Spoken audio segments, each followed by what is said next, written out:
وانشق البحار. Assalamualaikum warahmatullahi wabarakatuh.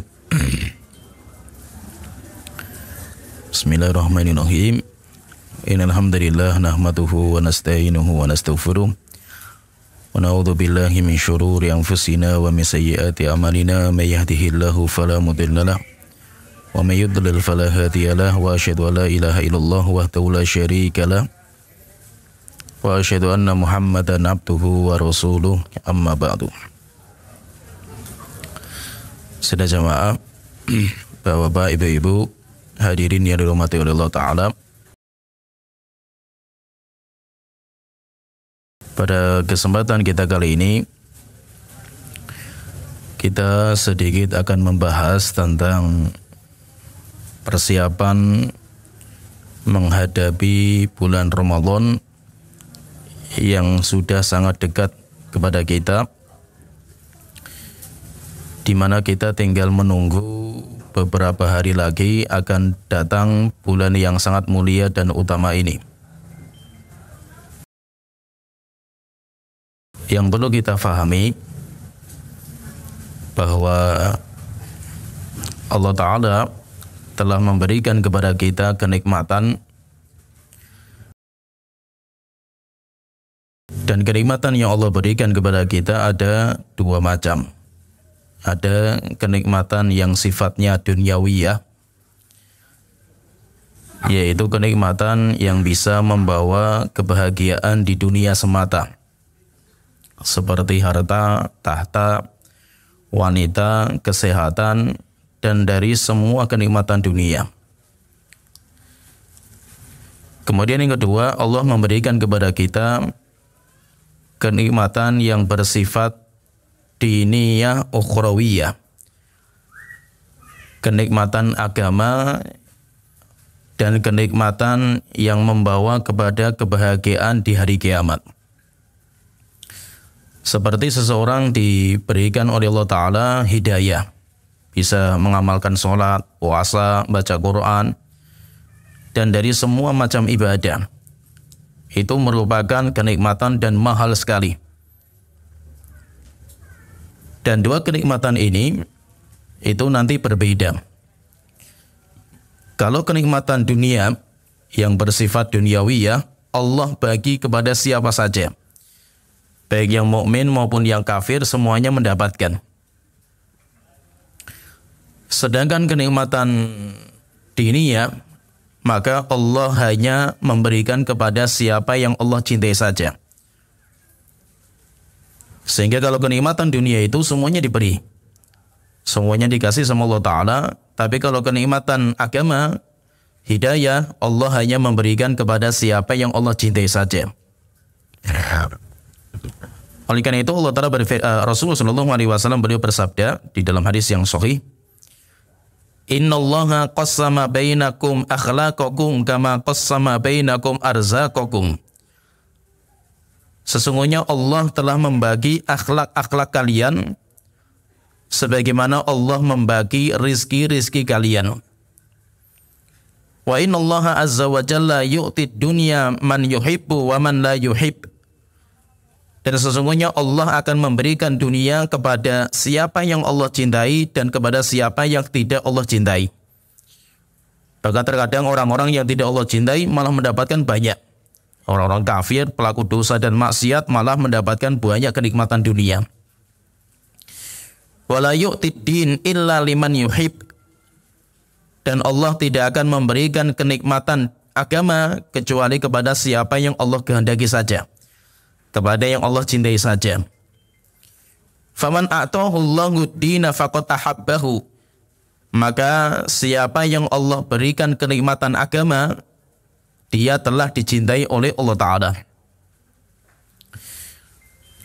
Intinya kalau kita perhatikan di sini, intinya bahwa kenikmatan yang sangat mahal Allah berikan kepada kita adalah kenikmatan yang bersifat diniyah ukhrawiyah, yaitu kenikmatan agama yang bisa membawa kepada kebahagiaan akhirat yang kekal dan abadi. Oleh karena itu nanti ketika di bulan Ramadan akan datang, Ramadan itu semuanya dibuka sama Allah Ta'ala.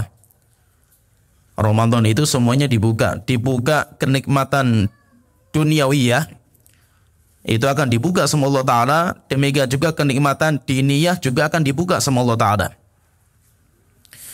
Sehingga banyak orang-orang itu panen di bulan Ramadan itu panen, baik yang panen dagangan keuntungan atau ada juga yang panen untuk pahala dari amal ibadah yang mereka kerjakan. Banyak kita dapatkan orang-orang pembisnis itu terbuka bisnisnya itu nanti ketika Ramadan. Apalagi kalau di Pekalongan itu kan sarung, demikian juga kuku. Ini bulan Ramadan jor-joran mereka. Yaitu bisnis terbuka semua, jajanan, warung makan, luar biasa di bulan Ramadan itu, baju, semua. Demikian juga di bulan Ramadan itu pasar akhirat. Jadi kayak momen bisnis. Pasarnya dunia terbuka lebar di bulan Ramadan, demikian juga pasar akhirat terbuka lebar. Ketika dua-duanya ini terbuka semua ini, terus apa yang harus kita jadikan sesuatu yang harus menjadi cita-cita kita itu apa? Apakah kita itu yang kita pikirkan, kita siapkan itu bisnisnya, atau perdagangan dunianya yang perlu kita siapkan, atau Ramadan itu perdagangan akhirat? Yang kita jadikan acuan itu keuntungan duniawi, nanti di hari kiamat ini, di bulan Ramadan itu, duniawi, yaitu kita bisnisnya untung, kita dapat uang yang banyak, atau yang kita jadikan acuan itu, kita mendapatkan keuntungan ukhrawi, yaitu kita mendapatkan pahala sebanyak-banyaknya. Dan itu nanti pilihannya di kita semua ini, sehingga kita itu mau milih kemana, kita mau jalannya kemana, itu nanti beda-beda. Kalau kita menggabungkan dua-duanya nggak bisa. Nabi kita saja nggak bisa, para sahabat saja nggak bisa. Para ulama-ulama kita saja mereka nggak bisa gabungkan dua-duanya. Pengen bisnis, dapat keuntungan banyak, demikian juga pengen sibuk ibadah, nggak bisa. Nah itu, terus apa yang akan menjadi perjalanan kita itu apa? Kita mau kemana ini sekarang bisnis kita ini? Kita itu mau kemana? Yaitu kita bawa jasad kita itu mau kemana kita ini? Mau kita sibukkan kita itu untuk bisnis dunia di bulan Ramadan, kesempatan luar biasa. Atau kita sibukkan waktu kita, jasad kita untuk bisnis akhirat. Dan luar biasa juga itu. Keuntungannya berlipat-lipat nanti itu. Sehingga tinggal kita itu mau ngarahnya kemana. Dan itu nanti semuanya beda-beda. Terus bagaimana caranya itu? Caranya dari awal itu kita sudah siapkan. Sebelum Ramadan itu kita sudah siapkan mau kemana kita. Mau kemana kita. Kalau kita mau ngejar dunia, mungkin orang-orang kafir saja momen Ramadan juga luar biasa mereka. Banyak orang-orang kafir itu menjadikan Ramadan sebagai ladang dagangnya mereka. Kalau kita itu mengacunya ke sini, ke bisnis dunia, berarti kita nggak ada bedanya dengan orang-orang kafir, pelaku dosa, pelaku maksiat, sama. Dan mungkin akan dikasih semuanya sama Allah Ta'ala. Kenapa? Karena dunia itu semuanya akan dikasih rata. Hatta orang kafirnya, orang pelaku dosanya, semuanya dikasih sama Allah Ta'ala. Kalau itu yang kita kejar, berarti kita itu hanya mendapatkan barang murah. Yaitu barangnya itu murah kita itu. Kenapa? Karena orang kafir saja dikasih gitu. Orang yang munafik dikasih, pelaku dosa dan maksiat pun dikasih sama Allah Ta'ala. Tetapi kalau kita itu mengejarnya itu akhirat, kita ingin mendapatkan pahala sebanyak-banyaknya di bulan Ramadan, maka orang kafir, pelaku dosa dan maksiat, orang munafik tidak akan dapat mereka. Itu seperti barang spesial yang hanya kita yang bisa. Orang kafir nggak mungkin mereka itu bisa mendapatkan itu, karena mereka sama sekali nggak peduli dengan itu. Nah, terus bagaimana? Mau kita kemana ini? Kita mencari barang yang barang murah atau barang pasaran yang semua orang itu punya, atau kita itu mencari barang yang istimewa, di mana barang ini hanya kita yang punya itu. Yaitu apa? Yaitu kenikmatan akhirat. Oleh itu di bulan-bulan ini, yaitu bulan Sya'ban ini kita mau kemana sekarang ini? Kita mau kemana? Arahnya nanti Ramadan itu kita bawa kemana Ramadan kita? Seorang muslim itu kesempatan Ramadan itu, yang Ramadan itu cuma satu kali setiap setahun. 12 bulan kita itu memiliki setahun. 11 bulan sudah kita sibukkan, habiskan untuk mencari dunia, maka 1 bulan kita sibukkan untuk mencari akhirat. Coba dari 12 bulan, coba kita punya 12 bulan, apakah nggak cukup 11 bulan itu untuk dunia gitu? Mati-matian kita itu mencari dunia dalam 11 bulan. 1 bulan sajalah kita itu kita sibukkan diri kita untuk ibadah kepada Allah Ta'ala. Kita mengejar kenikmatan diniyah ukhrawiyah. Sedangkan kenikmatan dunia sudah kita cari. Selama 11 bulan sudah kita habiskan tenaga kita untuk mencari dunia. 1 bulan sajalah kita itu fokuskan diri kita untuk ibadah kepada Allah Ta'ala. Kalau Ramadan saja itu kita nggak bisa ibadah, mau bulan apa lagi kita bisa ibadah? Kalau di bulan Ramadan kita nggak mendapatkan keuntungan bisnis akhirat, terus sampai kapan kita itu menanti waktu kita itu bisa bisnis akhirat? Ramadan bisnis akhirat terbaik, tapi godaannya banyak. Kenapa? Karena terbuka semua gitu. Sehingga depan kita itu banyak pilihan. Kita mau mencari jalan menuju surga ya banyak. Kita pengen mendapatkan kenikmatan dunia ya banyak sekali. Tinggal itu pilihannya di tangan kita. Jadi kita tinggal mau memilih kemana kita ini perjalanan kita. Sebagai seorang muslim itu, Ramadan itu adalah kesempatan terbaik kita. Kesempatan untuk mencari bekal sebanyak-banyaknya menuju akhirat kita. Karena kita diberitakan oleh Allah Ta'ala, wa tazawwadu fa inna khairaz zadi taqwa. Perbanyaklah bekal kalian wahai orang-orang yang beriman, dan sebaik-baik bekal yang kalian bawa adalah ketakwaan kalian. Maka di sini bagi yang dia itu pengen sukses di bulan Ramadan, Ramadan berakhir, dosa-dosanya sudah diampuni sama Allah Ta'ala, Ramadan berakhir, dia sudah mendapatkan banyak sekali kenikmatan, dan dia menjadi orang yang sukses dalam perdagangan akhirat. Maka di bulan Syaban itu sudah kita siapkan. Bahkan bukan hanya bulan Syaban, bulan-bulan sebelumnya itu sudah kita siapkan.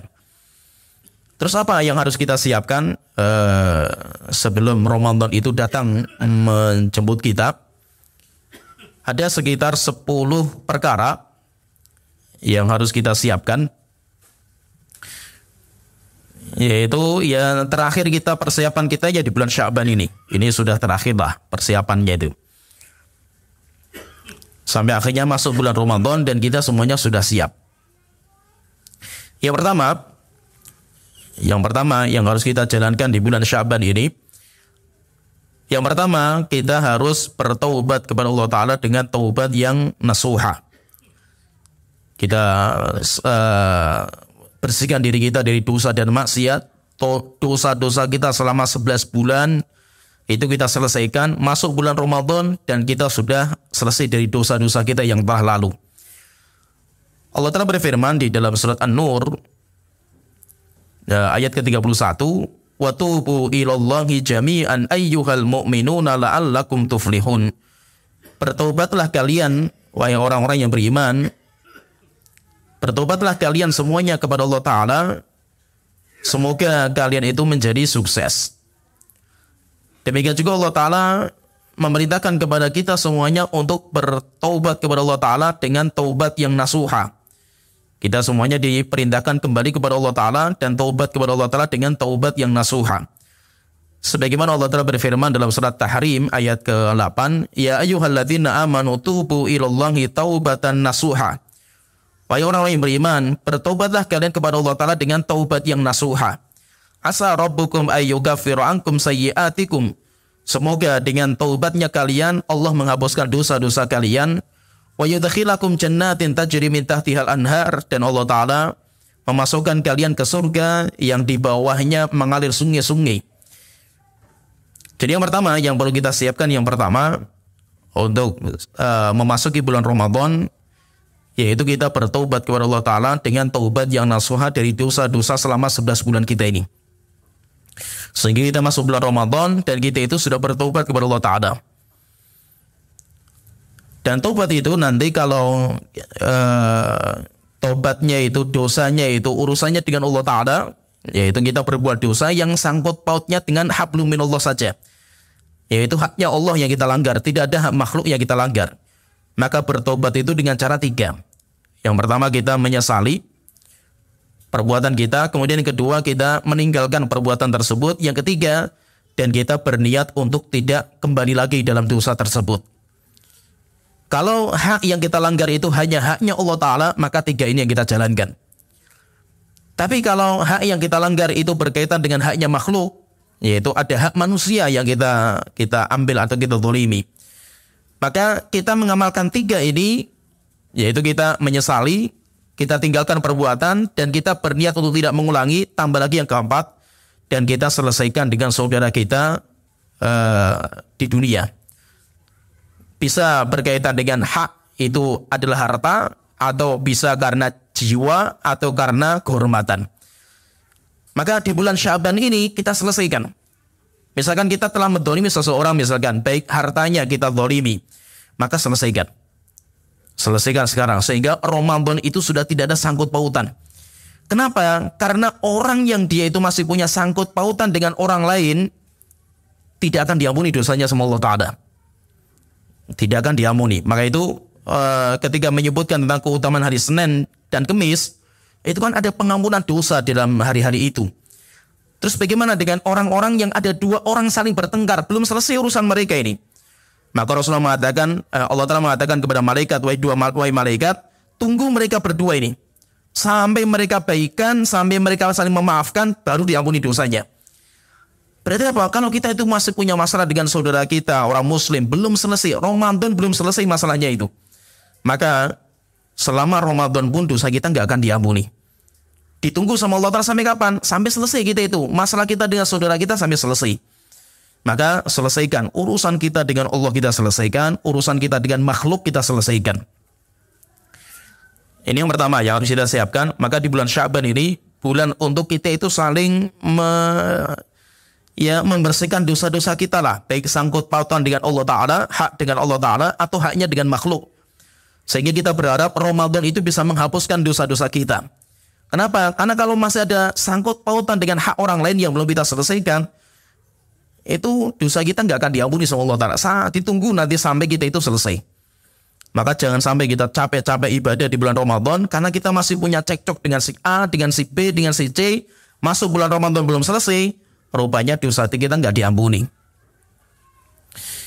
Kemudian yang kedua yang perlu kita siapkan, kita memperbanyak doa. Memperbanyak doa. Dan doa itu kalau ulama-ulama salaf kita, mereka itu membagi doa itu menjadi dua. 6 bulan sebelum Ramadan dan 6 bulan setelah Ramadan. 6 bulan sebelum Ramadan mereka berdoa kepada Allah Ta'ala supaya mereka disampaikan dengan bulan Ramadan. Mereka itu dihidupkan sampai bisa berjumpa dengan Ramadan berikutnya. Ini doanya mereka. Nanti kalau sudah masuk bulan Ramadan, mereka ibadah mati-matian nanti mereka. Setelah itu, mereka berdoa lagi kepada Allah Ta'ala supaya 6 bulan setelahnya itu, setelah bulan Ramadan, 6 bulan setelahnya, mereka berdoa supaya amal mereka yang mereka kerjakan di bulan Ramadan diterima sama Allah Ta'ala. Terus apa doanya? Kalau kita sebelum masuk bulan Ramadan supaya kita itu diberikan kesempatan untuk bisa hidup lagi di bulan Ramadan berikutnya. Kalau kata Yahya bin Abi Katsir, beliau mengatakan kana salaf, yaitu kanu yaqul.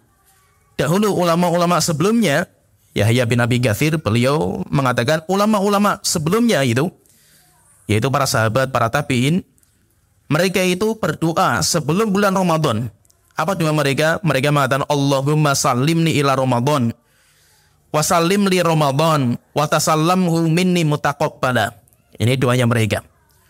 Allahumma sallimni ila Ramadan, Tuhanku tolong sampaikan aku di bulan Ramadan, yaitu Ramadan berikutnya. Wa sallim li Ramadan, dan tolong berikan Ramadan kepadaku. Sampaikan aku sampai di bulan Ramadan berikutnya, dan berikan Ramadan itu kepadaku. Wa tasallamhu minni mutaqabbala, dan terimalah Ramadan yang sudah saya jalankan wahai Tuhanku dengan yaitu dengan amal soleh yang kau terima gitu. Yaitu kalau kita lihat dalam doa ini, berarti ulama-ulama salaf itu mereka berdoanya 3. Sebelum masuk bulan Ramadan itu doanya mereka 3. Doa supaya mereka disampaikan bulan Ramadan. Yang kedua, doa supaya mereka mendapatkan kenikmatan bulan Ramadan, yaitu Ramadan itu diberikan kepada mereka. Yang ketiga, berdoa supaya amal-amal yang mereka kerjakan di bulan Ramadan diterima sama Allah Ta'ala. Jadi itu doa kalau kita itu sebelum masuk bulan Ramadan. Kalau kita sudah beribadah mati-matian, setelah itu selesai bulan Ramadan, maka kita nanti banyak berdoa Rabbana taqabbal minna. Seperti doanya Nabi Ibrahim. Ketika membangun Ka'bah, Nabi Ibrahim mengatakan Rabbana taqabbal minna. Tuhanku, terimalah dari kami ini. Atau kita misalkan berdoa Allahumma taqabbal minna siyamana wa ruku'ana wa qira'atana wa sujudana. Boleh juga. Silahkan. Yaitu intinya doa kita itu minta supaya Allah itu menerima amal-amal kita. Jika seandainya para nabi dan rasul saja mereka beramal ibadah mati-matian, setelah itu mereka berdoa, yaitu supaya Allah menerima amal mereka. Kenapa? Karena kita masih takut kalau amal kita itu nggak diterima sama Allah Ta'ala. Apalagi kita yang belum tentu amal kita itu ada satu amal yang diterima oleh Allah Ta'ala. Jadi yang kedua yang perlu kita siapkan itu adalah kita memperbanyak doa. 6 bulan sebelum Ramadan kita minta doa supaya kita bisa hidup lagi di bulan Ramadan berikutnya. Nanti setelah Ramadan 6 bulan setelahnya kita berdoa supaya amal-amal yang kita kerjakan di bulan Ramadan itu diterima sama Allah Ta'ala. Kemudian yang ketiga yang perlu kita siapkan juga di bulan Sya'ban ini adalah al-farhu biqurbi bulughi hadza syahril azim. Al-farah. Yaitu apa? Seorang muslim itu harus gembira. Kayak istilahnya itu datang hari yang sangat istimewa bagi dia itu. Maksudnya itu kayak kita itu hari raya lah itu. Gembira diri kita itu. Senang sehingga menghadapi bulan Ramadan itu dengan penuh keceriaan, dengan kegembiraan hati. Dan seorang muslim itu harus seperti itu. Momen-momen terbaik itu dia harus gembira. Coba kalau kita lihat ya, setiap hari raya, baik itu hari raya Idul Fitri, Idul Adha, demikian juga hari Jumat, kan kita disuruh bergembira. Karena hari raya kita, bahkan berpakaian yang bagus, dan yang lainnya lah. Demikian juga bulan Ramadan. Ramadan lebih hebat lagi Ramadan. Baik itu kalau kita itu mendapatkan karunia Allah Ta'ala, kita itu harus gembira, tunjukkan kegembiraan kita. Kita itu gembira ditunjukkan. Sebagaimana Allah Ta'ala berfirman dalam surat Yunus ayat 58, Qul bifadlillahi wa birahmatihi. Katakan dengan karunia Allah dan rahmatnya, fabidzalika falyafrahu. Dengan itulah kalian hendaknya itu gembira, bersenang hati kalian dengan itu gitu. Huwa khairum mimma yajma'un. Itu lebih baik daripada semua yang kalian kumpulkan. Itu maksudnya apa? Kegembiraan hati kita. Kita itu kayak mau datang hari spesial gitu. Kayak mau datang tamu yang spesial gitu. Ada orang yang mungkin punya jabatan yang tinggi. Dia suatu ketika mau datang ke rumah kita, wali kota atau gubernur lah itu. Mau datang ke rumah kita, bertamu di rumah kita. Gembiranya luar biasa. Kita sambut. Kita punya sekolah, kita punya pondok pesantren. Suatu ketika wali kota, gubernur mau jenguk atau melihat pondok kita itu. Luar biasa lah gembiranya itu. Kita sambut dengan sambutan yang luar biasa. Demikian juga ketika datang tamu yang spesial ini, yaitu tamu bulan Ramadan. Kita harus gembira. Kita harus sambut tamu Ramadan itu dengan sebaik-baiknya. Jangan sampai datang Ramadan itu kayak biasa saja itu, kayak kebiasaan biasa lah itu. Ramadan datang, Ramadan berakhir, nggak ada sesuatu yang berbeda gitu. Berarti apa? Berarti tidak ada kegembiraan dalam hati kita tentang datangnya tamu yang spesial ini. Ramadan itu tamu yang luar biasa. Ramadan itu tamu yang spesial. Di mana Allah hanya berikan kepada kita. Umat-umat terdahulu saja nggak dikasih sama Allah Ta'ala. Kita yang diberikan itu. Kita yang diberikan. Maka ketika kita itu diberikan kesempatan untuk bisa hidup di bulan Ramadan, kita itu harus bergembira. Dan kita tunjukkan gembiranya itu dengan persiapan yang matang. Seperti misalkan kita mau ada acara pembukaan sekolah misalkan. Kemudian nanti akan membuka itu wali kota. Persiapannya matang. Sampai 2 hari, 3 hari persiapannya itu. Sampai timnya itu sering rapat untuk kedatangan wali kota. Padahal cuma wali kota gitu. Padahal cuma ke wali kota. Kenapa ketika Ramadan itu enggak? Yaitu ketika datang enggak seperti itu persiapan kita gitu. Yaitu kayak angin lalu saja lah. Biasa saja lah Ramadan itu kayak tamu biasa lah itu. Kayak tetangga kita yang biasa keluar masuk rumah kita. Sehingga ketika masuk pun ya kita biasa. Karena tamu biasa. Bukan tamu yang spesial. Jadi yang ketiga itu kita harus gembira. Dan kita harus menyambut tamu yang spesial ini dengan sebaik-baiknya. Kemudian yang keempat, yang perlu kita siapkan yaitu ibra'u dhimmati minasyamil wajib. Segera selesaikan tanggungan ibadah yang wajib yang belum kita jalankan. Yaitu apa yang keempat ini? Sya'ban ini kesempatan terakhir. Nah itu Aisyah, demikian juga dulu para sahabat, mereka itu biasa mengqadha hutang Ramadan yang sebelumnya itu ya di bulan Sya'ban. Seperti Aisyah mengatakan kami mengqadhanya itu di bulan Sya'ban kami itu. Yaitu istrinya Rasulullah itu. Sehingga apa? Bulan Sya'ban itu bulan yang terakhir, kalau bisa itu selesaikan semua kewajiban kita. Sehingga masuk bulan Ramadan, kewajiban yang lain baru kita jalankan. Setelah kewajiban yang lalu itu sudah kita tunaikan. Nah itu kata Abi Salamah, beliau mengatakan, Sami itu Aisyah radhiyallahu anha taqul, saya mendengar Aisyah radhiyallahu anha beliau berkata, Kana yakunu alayya shaumu min Ramadan. Saya itu punya kewajiban puasa di bulan Ramadan. Fama astati'u an aqdiyahu illa fi Sya'ban. Saya tidak bisa membayar qadha itu kecuali di bulan Sya'ban. Yaitu apa? Di akhir, sudah itu terakhir lah. Di bulan Sya'ban ini terakhir kita selesaikan urusan kalau kita itu masih punya tanggungan puasa. Kemudian yang kelima yang harus kita siapkan juga, yang kelima, at-tazawwud bil ilmi. Kita siapkan ilmu untuk menghadapi bulan Ramadan.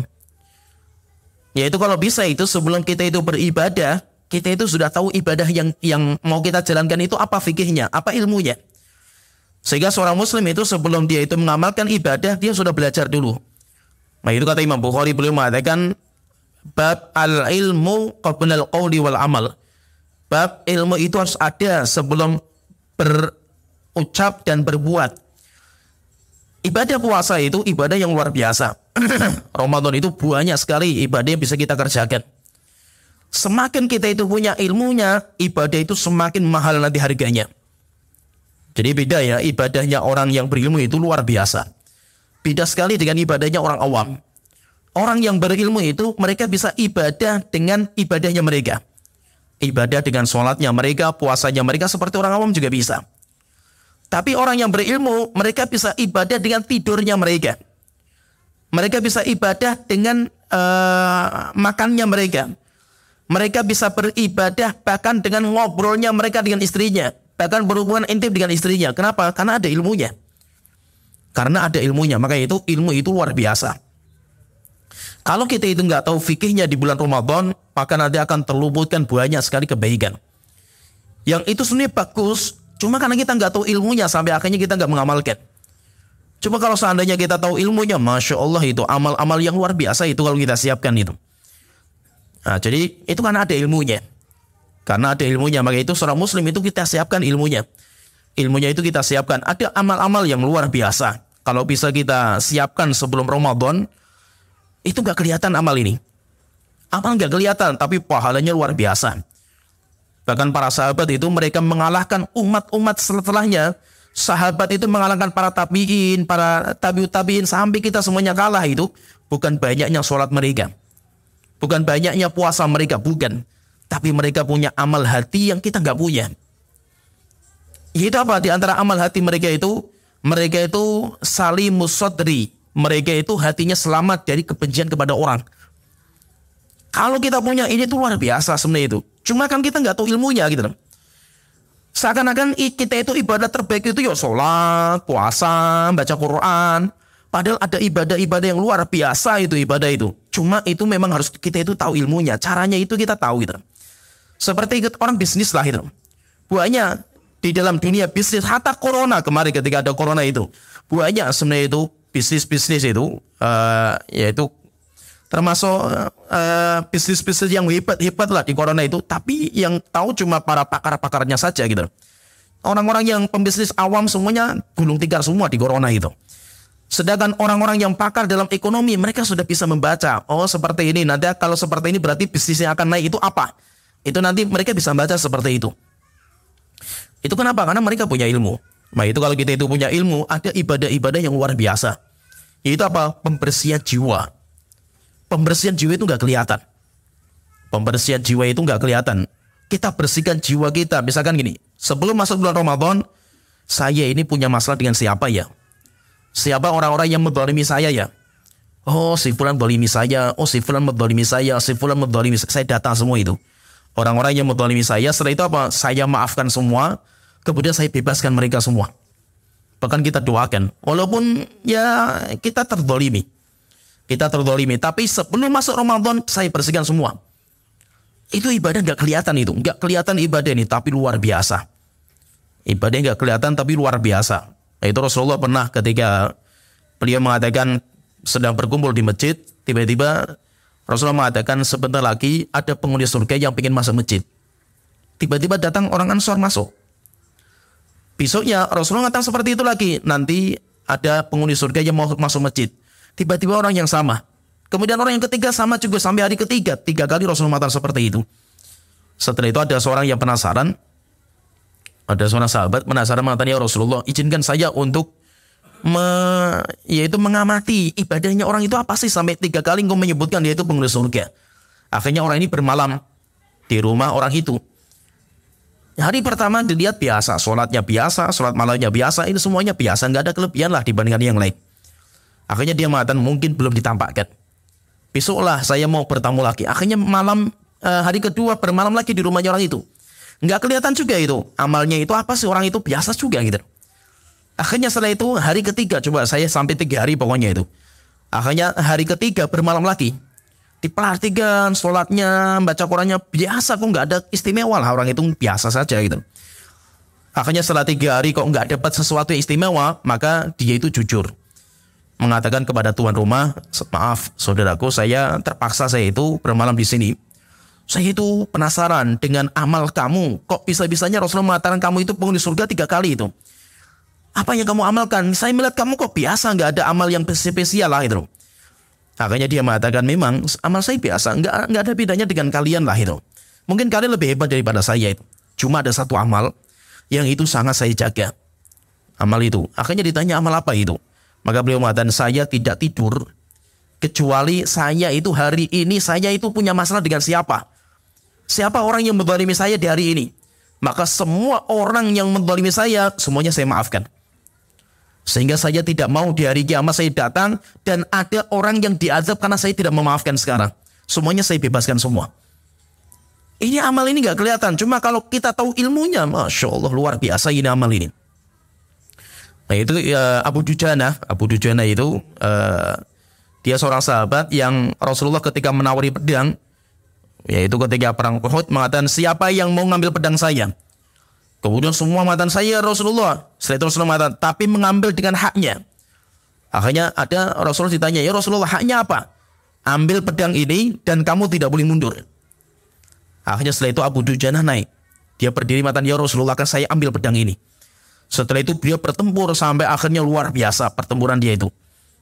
Sampai akhirnya ketika mau meninggal dunia ditanya, wajahnya itu berceria, gembira dia itu. Wajahnya itu tertawa ketika mau meninggal. Akhirnya ditanya sama orang, wahai Abu Dujana, kenapa kok kamu bisa tertawa mau meninggal seperti ini? Maka dia mengatakan, saya tidak ada yang saya jaga kecuali 2 perkara. Ada 2 perkara yang paling saya jaga dalam kehidupan saya. Di antara yang dijaga sama dia itu apa? Hati saya itu bebas dari orang muslim. Yaitu tidak ada seorang muslim pun yang saya zalimi. Dan semua yang menzalimi saya sudah saya maafkan. Sehingga bahwa saya tidak ada urusan lagi dengan orang muslim sama sekali. Sehingga ini ibadah yang luar biasa. Cuma karena kita nggak tahu saja itu. Kita itu nggak tahu ilmunya. Seakan-akan kita taunya ya ibadah itu sholat, puasa, baca Quran. Rupanya kita itu melatih hati kita, membersihkan jiwa kita itu ibadah yang luar biasa. Cuma kan kita butuh ilmu. Sehingga intinya sebelum masuk bulan Ramadan itu kita siapkan fikihnya. Kita siapkan fikihnya, ibadahnya orang berilmu, yang kita beribadah itu karena ilmu yang kita pelajari, beda dengan orang yang ibadah karena ikut-ikutan. Kemudian yang ke-6, yang perlu kita siapkan yang ke-6, al-musara'atu fi inha'il amalil lati qad tashghulul muslim fi Ramadan anil ibadat. Selesaikan urusan-urusan duniawi yang bisa melalaikan kita nanti di bulan Ramadan. Yaitu maksudnya apa? Kita punya kerjaan apa, kita punya apa saja. Kalau bisa Syaban selesaikan semua. Syaban sudah nggak ada lagi, ya sudah selesai semuanya. Ramadan saya free, saya sudah merdeka, sudah nggak ada urusan. Akhirnya apa? Ramadan saya mau fokus. Kalau dulu ulama-ulama kita itu, dan saya perhatikan juga orang-orang Arab, ini kebanyakan seperti itu. Itu kayak jadi budaya mereka lah itu. Walaupun ya nggak semua, tapi saya lihat banyak. Kalau orang Indonesia masih kalah lah dengan mereka itu. Kalau ulama-ulama salaf kita, demikian juga kebiasaan orang Arab itu sekarang itu, mereka itu kerja selama 11 bulan untuk persiapan Ramadan. Kalau kita kan enggak, kita kerjakan untuk Idul Fitrinya. Kalau mereka kan Ramadannya. Sehingga mereka kerja mati-matian mereka itu. Mereka nabung sampai Ramadan free mereka. Sehingga bahwa Ramadan fokus mereka itu ibadah. Ibadahnya ada yang ngasih buka puasa setiap hari loh mereka itu. Setiap hari. Jadi sampai kaya-kaya mereka. Kalau di bulan Ramadan itu orang Arab kaya-kaya semua itu. Nggak tahu duitnya dari mana gitu. Rupanya mereka itu sudah persiapan selama 11 bulan. Bahkan saya pernah lihat ya di Yaman. Padahal di Yaman itu bukan negara kaya. Cuma ada orang kayanya mereka itu sampai mengumpulkan uang 1 lemari di bulan Ramadan itu. 11 bulan mereka itu kumpulkan uang. Ini ketua MPR, ketua DPR MPR lah di sana itu. Itu dermawannya luar biasa di bulan Ramadan. Sehingga di bulan Ramadan rumahnya yang ngantri minta proposal itu sampai 1.000 orang lebih gitu. Ya, semuanya nanti dikasih semua tanda tangan, datang ke kantornya itu duitnya 2 lemari. Itu katanya itu saya dengar ceritanya mereka itu. Katanya mereka itu ini kerja selama 11 bulan duitnya dikumpulkan sampai 2 lemari nanti dibagi-bagi di bulan Ramadan. Sehingga kayak luar biasa lah Ramadan itu orang jor-joran itu. Sodako, orang ngasih makan, orang ini luar biasa lah mereka itu. Top. Nah itu kalau kita lihat ya di Masjidil Haram, Masjid Nabawi itu. Orang kalau pengen ngasih buka puasa itu kan nggak bisa secara ilegal gitu. Tiba-tiba saya gelar di sana ngasih nggak boleh, diusir sama polisi. Silakan kalau mau ngasih di luar pagar silahkan lah kalau di luar pagar. Tapi kalau dalam pagar masjid nggak boleh. Kenapa? Karena ini sudah didata orang yang mau itu sudah yaitu orang itu kalau mau ngasih makan buka puasa di Masjidil Haram Masjid Nabawi itu daftar. Dan itu sudah antri dari dulu. Sudah antri itu. Sehingga apa? Sehingga orang baru gitu itu mau ngasih makan diusir sama petugas. Kenapa? Karena mereka sudah terdaftar. Dan orang yang misalkan ya bapak-bapak ibu-ibu yang pernah ke sana Ramadan di Masjidil Haram atau Masjid Nabawi itu, Masya Allah itu kita mau makan di tempatnya mereka itu. Jadi kan mereka punya tempat sendiri-sendiri kan itu. Ini sofrah itu kayak gelaran karpet itu tikar atau terpal itu plastik itu untuk si fulan, keluarganya si fulan. Itu nanti pegawainya itu jaga di situ. Ketika ada orang datang, tari-tarian, kamu duduk sini saja itu. Sehingga apa? Harus penuh itu. Tempatnya itu harus penuh. Dan mereka luar biasa kalau bagi makanan itu. Kenapa seperti itu? Karena mereka sudah persiapan. Karena mereka itu punya persiapan. Persiapannya 11 bulan mereka itu untuk Ramadan. Kalau bisa selesai pokoknya semuanya itu Ramadan sudah free mereka ini. Kalau kita kan enggak gitu. Kalau kita kerja untuk nanti jor-jorannya di Ramadan gitu. Jadi kita produksi. Nanti kapan kita jualnya itu? Ramadan jor-joran kita jualnya itu. Bukan Ramadan itu sudah free, bukan gitu. Ramadan momen kita jualnya itu. Ya, kan banyak seperti itu kan. Ya, sarung lah, koko. Itu produksi selama 11 bulan untuk dijual di bulan Ramadan. Bukan Ramadannya free mereka itu ibadah, bukan. Tapi jualnya di bulan Ramadan gitu. Sehingga Ramadan capeknya luar biasa. 11 bulan mereka capek produksi, Ramadan capek jual belinya. Akhirnya kapan mereka mau ibadah? Nggak ada waktu lagi untuk ibadah. Capek mereka itu. Sholat tarawih saja sudah loyo mereka itu. Capek gitu. Sehingga kalau imamnya itu bacanya itu Sabisma Rabbikal A'la itu kakinya itu kayak mau patah-patah gitu. Nah kenapa seperti itu? Kita sudah capek cari dunia itu. Siangnya itu capek kita itu. Nggak bisa kita gabungkan dua-duanya itu. Nggak bisa kita itu. Nah itu kalau bisa semua urusan dunia kita itu selesaikan di bulan Sya'ban. Selesai. Kalau kita bisa selesai luar biasa itu. Kalau bisa menyelesaikan Ramadan, alhamdulillah kita sudah punya uang bekal kita untuk kita nggak kerja misalkan. Kalau misalkan bisa seperti itu. Dan alhamdulillah selama Ramadan kita bisa ibadah fokus. Kalau memang tidak bisa lagi Ramadan selama 30 hari misalkan 29 hari minimal 10 hari terakhir lah itu. Nggak bisa lagi minimal malam-malam ganjil lah gitu. Malam-malam ganjil itu maksudnya itu siangnya itu kita siapkan gitu. Misalkan malam 27. Ini nanti malam 27 itu. Ya sudahlah kita itu kalau bisa libur dulu nggak usah kerja. Pagi harinya tidur sampai siang atau sampai sore nggak apa-apa lah. Ramadan kita isi dengan tidur lah itu. Tapi nanti mulai tancap gas maghrib sampai subuh kita nggak tidur gitu. Kenapa kita itu bisa nggak tidur? Karena kita siangnya sudah maksimal kita istirahat kan itu. Coba kalau kita itu kadang-kadang siangnya kerja capek, setelah itu mau itikaf saya malamnya itu, itikaf saya masjid tidur kan gitu. Ya alhamdulillah, yang penting tidur di masjid alhamdulillah lah daripada tidur di rumah kan itu. Tapi kan dapat apa kan gitu loh. Minimal apa? Malam-malam ganjil lah 21, 23, ya minim kalau nggak bisa 27 lah itu. 27 itu kalau bisa itu siangnya dikosongkan untuk tidur. Istirahat. Malamnya tancap gas kita. Dan kita biasa kalau kita di negeri Arab ya. Kebiasaan negeri Arab itu kalau di bulan Ramadan tidurnya mereka itu siang, pagi sampai siang. Nah itu kalau orang-orang Arab itu kita kalau misalkan bangun jam 8 pagi, jam 10 pagi, jalan itu kayak negeri mati, nggak ada orang sama sekali. Semuanya tidur semua. Terus kapan hidupnya mereka itu? Hidupnya mereka itu mulai asar. Itu mulai hidup mereka itu sampai subuh nanti itu. Sehingga malam nggak ada yang tidur. Orang Arab Ramadan nggak ada yang tidur malam. Semuanya ramai, semuanya itu di malam hari itu nggak ada yang tidur. Demikian juga kita kalau itikaf itu, ya malam nggak ada yang tidur. Kapan kita tidurnya? Kita butuh istirahat. Namanya orang Muslim nggak mungkin dia itu kayak robot kan itu. Robot saja butuh istirahat kan itu. Mesin saja butuh istirahat kan. Apalagi kita itu. Sehingga kalau kita itu mau malamnya full, ya mesti kita ada waktu untuk tidur. Nah kalau kita sudah persiapan tidurnya itu sebelumnya atau setelahnya, kan kita bisa maksimal.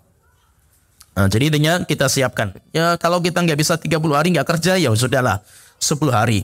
Kalau nggak bisa lagi lah malam-malam ganjil lah. Kalau nggak bisa lagi malam 27. Kita siapkan. Coba malam 27 sehari coba rasakan kita itu nggak tidur.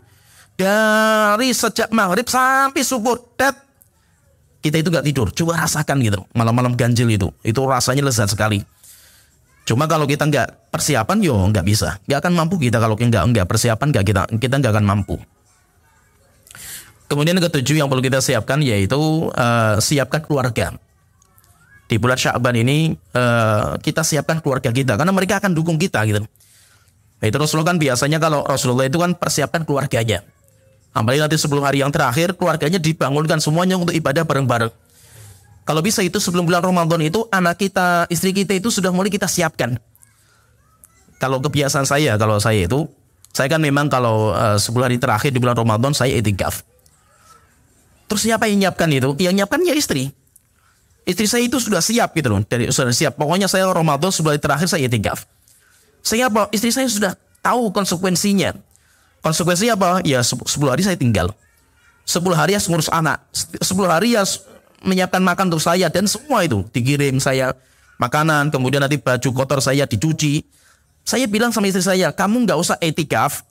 Tapi kamu bantu saya itikaf. Kamu juga akan mendapatkan pahala itikaf. Man jahaza ghaziyan faqad ghaza.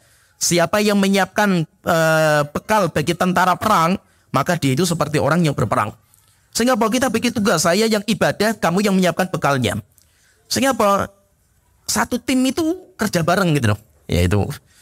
Kalau kita yang suaminya mau itikaf, digondol sama istrinya, pulang itikaf, istri ngambek, ya repot kita mau ibadah kan itu. Ya sudah mau itikaf saja digondeli, pulang dari itikaf, pulang ke rumah istrinya cemberut mukanya itu. Ya kita setelah itu besoknya nggak akan itikaf kan gitu. Ya kan? Kita harus coba kerja sama tim gitu loh. Terkadang kan istri kan, enak kamu ibadah di masjid, saya nggak bisa ibadah kan itu. Nggak usah semuanya ibadah, bagi tugas gitu loh. Apalagi kita punya anak kecil dan yang lain kan nggak mungkin kita itikaf bersama kan nggak mungkin kali itu loh. Kecuali kalau Nabi Muhammad kan Rasulullah saja ketika beliau itikaf, ada istrinya mau itikaf. Rasulullah izinkan, semuanya mau itikaf semua. Rasulullah katakan enggak, saya nggak mau kalau seperti ini. Akhirnya semuanya pulang semua, nggak boleh semua itu. Kata Rasulullah, saya mau itikaf, kalian itikaf semua yuk pindah rumah kalau seperti ini kita. Akhirnya tidak mau Rasulullah itu. Setelah itu Rasulullah ketika meninggal dunia semua istrinya beliau itikaf semua. Yaitu kalau sudah free, apalagi sudah tidak punya anak yang kecil, sudah anak sudah dewasa semua, sudah pada nikah semua, ya sudahlah gitu. Suaminya itikaf, istrinya itikaf. Bagaimana caranya?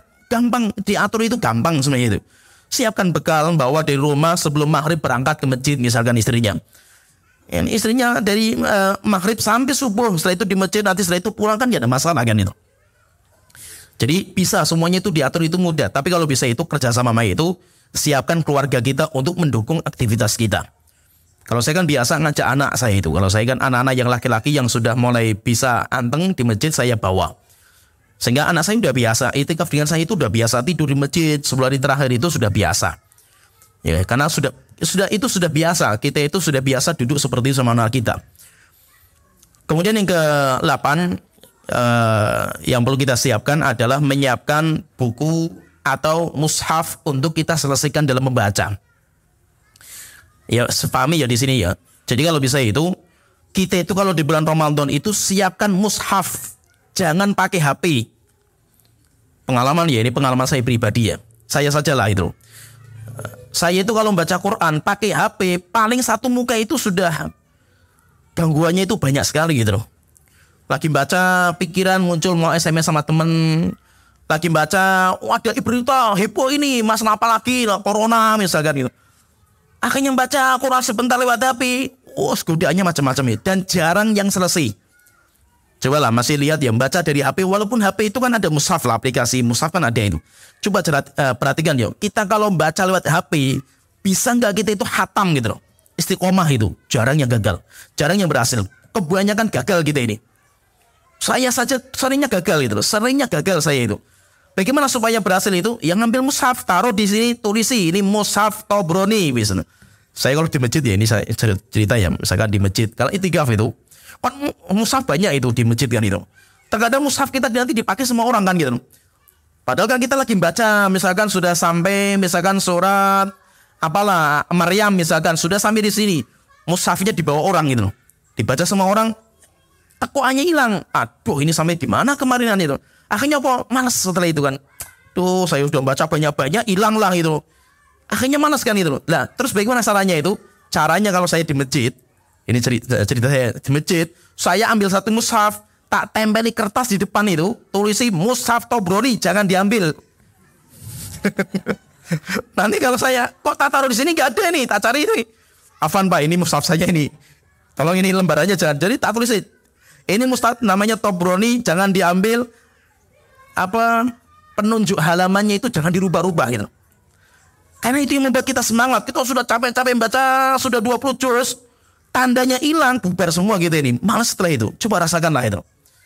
Saya di rumah terkadang kayak gitu juga. Di rumah sudah kita baca pakai mushaf, sudah pakai tanda itu, pegang anak hilang semua itu tanda-tandanya itu.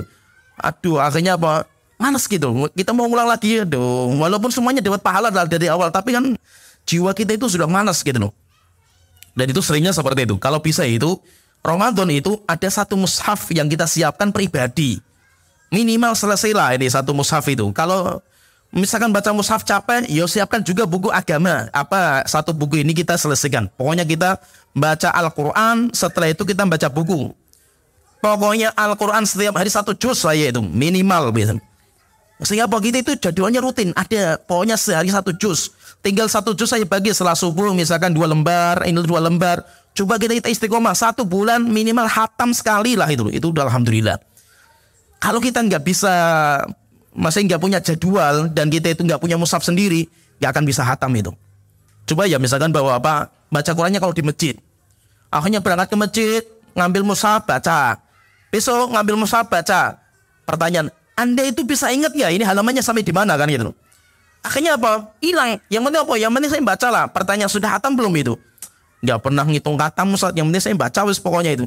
Akhirnya apa? Semangatnya nggak ada. Tapi kalau kita itu targetnya hatam, kita itu punya target gitu yang harus kita kejar kan gitu. Misalkan ya program misalkan pokoknya saya bisa hatam 20 hari pertama sekali. Nanti 10 hari terakhir saya bisa hatam lagi. Berarti Ramadan 2 kali khataman. Itu bisa. Kalau kita bikin program itu bisa gitu. Yang penting apa? Siapkan mushaf sendiri, khusus, pribadi. Kemudian yang kedua, yang kita punya jadwal. Kita punya jadwal. Kapan kita itu jadwal baca itu harus kita jadwalkan. Kemudian yang 9 yang perlu kita siapkan juga, yaitu kita siapkan untuk puasa. Dibiasakan puasa di bulan Syaban. Yaitu puasa bulan Syaban itu dibiasakan. Rasulullah SAW itu beliau puasa yang paling banyak beliau kerjakan selain Ramadan itu puasa Syaban. Dan kata para ulama, Syaban itu kayak ibaratnya kayak sholat rawatib. Sholat fardu itu kan ada rawatib, sholat sunnah yang menyertai qobliyah dan ba'diyah. Biasanya banyaknya itu qobliyah daripada ba'diyah. Coba kita lihat, semua sholat fardu mesti ada ba'diyah, ada qobliyah. Qobliyah itu mesti ada. Tapi kalau ba'diyah, ada sholat yang ada ba'diyahnya dan ada yang nggak ada kan ini. Ya sholat subuh, sholat asar kan nggak ada ba'diyah. Tapi kalau sholat qobliyah semuanya ada. Menunjukkan apa? Qobliyah itu lebih banyak daripada ba'diyah. Demikian juga puasa Sya'ban itu lebih banyak daripada puasa Syawal. Walaupun puasa Syawal itu 6 hari, kalau bisa puasa Sya'ban lebih daripada 6 hari. Yaitu Rasulullah itu biasanya belum puasa. Sering sekali pun itu puasanya di bulan Sya'ban. Kemudian terakhir yang ke-10 yang perlu kita siapkan di bulan Sya'ban ini memperbanyak baca Al-Quran. Oleh itu kata Salamah bin Kuhail, beliau mengatakan kana yuqal syahru Sya'ban syahrul qurra. Bulan Sya'ban merupakan bulan bagi para pembaca Al-Quran.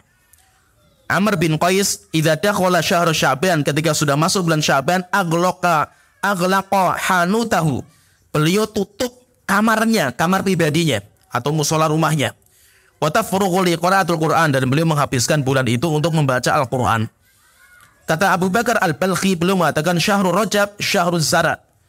Bulan Rajab itu kayak nanam. Kayak kita itu Rajab itu awal kali kita nanam biji. Wa syahru Sya'ban syahru saqiyiz zara. Sedangkan Sya'ban kayak disirami. Disirami kemudian dirawat itu di bulan Sya'ban. Wa syahru Ramadan syahru hasadiz zara. Sedangkan bulan Ramadan bulan panennya. Yaitu panennya itu Ramadan, bukan Ramadan memulai lagi, bukan. Ramadan itu sudah siap panen. Persiapannya sampai kalau kata beliau berarti dari bulan Rajab, Sya'ban, kemudian Ramadan itu sudah panen. Maksudnya itu sudah panen itu apa?